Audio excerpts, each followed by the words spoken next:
Assalamualaikum warahmatullahi wabarakatuh.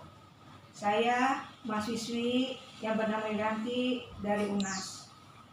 Saya akan membawakan tentang etika batu. Pada pandemi saat ini, penularan virus corona melalui udara.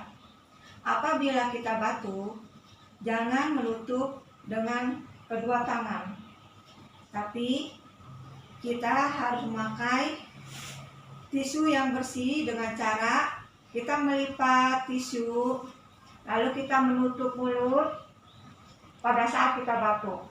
Setelah kita batuk, tisu tersebut kita lipat, lalu kita buang ke bank sampah.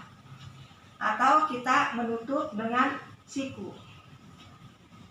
Bisa juga kita memakai dengan masker. Masker kita pasang di kepala dan kita tutup mulut kita.